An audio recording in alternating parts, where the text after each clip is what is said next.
Hello friends, in this particular video we will see the matrimonial laws which are mentioned in Kautilya Arthashastra.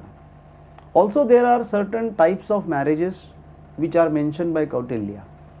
So let's see these matrimonial laws or rather family laws as stated by Kautilya. Marriage was considered as a civil transaction. There were 8 types of marriages: with consent of family, without consent of woman's father. Post marriage, it is regularized by giving 2 cows to the woman's father. Girl given to the officiating priest inside the temple. Secret marriage between lovers. Girl's father taking a price from boy's family. Further, girl forced to marry. Kidnapping girl while she is sleeping or intoxicated. These were the 8 types of marriages which were mentioned. And further, it is obligatory on father to get his daughter married within 3 years after her reaching puberty, and if the father does not make any efforts, the girl was free to choose her husband. Stridhan means amount for her living and her jewelry. Failure to carry out matrimonial duties was punishable. Widows could remarry. On widow's remarriage, she has to return back all the properties which she received from her previous husband. Polygamy was allowed. Now here if you see, a stridhan is defined, and what is more important to note is widow remarriage. So way back in our ancient times, the widows were allowed to get remarried, and that is something which is very important to note, because as the period went on, somewhere I think this widow remarriage stopped, creating a chaos, and then once again we had to enact laws for widow remarriage. There were a lot of agitations for that. So what prevailed in our ancient times, for some reasons, was removed as we progress further. But the fact remains that the widow remarriage was in existence even in the Kautilya time. Let's see further. Circumstances under which wife can abandon her husband. Husband has bad character. Husband goes for a long time in a foreign country. Husband does conspiracy against the king. Husband threatened to kill wife.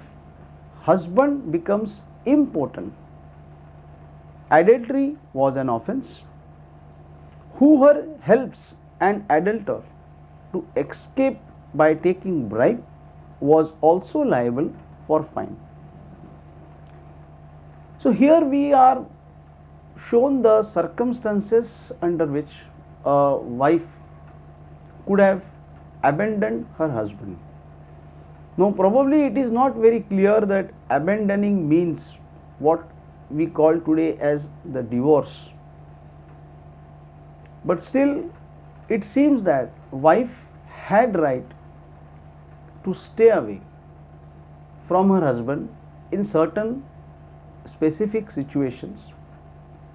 Also, adultery was a crime at that point of time. Today also, adultery is a crime in our criminal law. Even the abettor to the adultery was considered as a crime. Let's see further.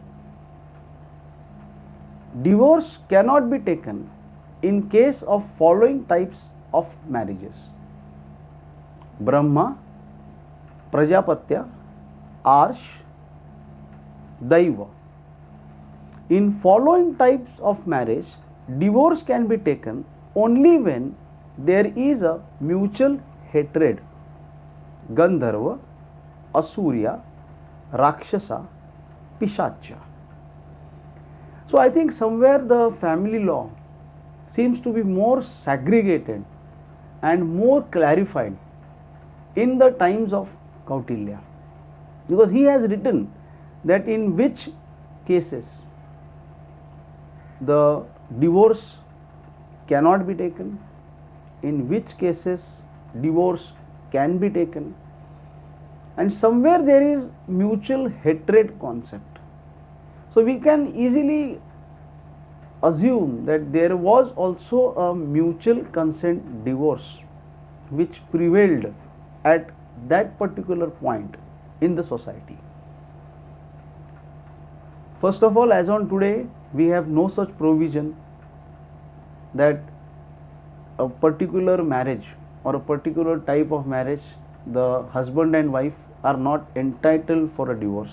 We don't have any such provision. Yes, we have provision for mutual consent divorce. So to some extent the law of family which was there in Kautilya was more exhaustive than what we have really today. Let's see further. Maintenance of wife. Husband has to make maintenance payment to his wife, and the same can be paid in installments. Wife cannot demand maintenance if she is supported by her father-in-law or when she is not financially dependent on the husband. So this particular provision as regarding maintenance had been there in the previous time. Today also we have provision for maintenance in the family courts.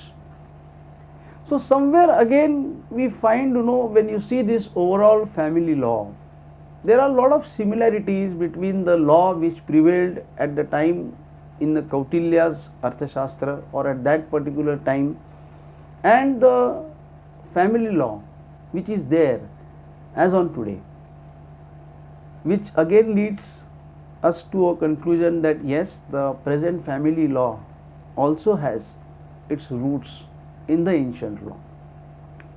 So friends, in this particular video we have discussed about matrimonial laws. In our next video we will discuss the law of inheritance and partitions as mentioned in Kautilya Arthashastra. Thank you.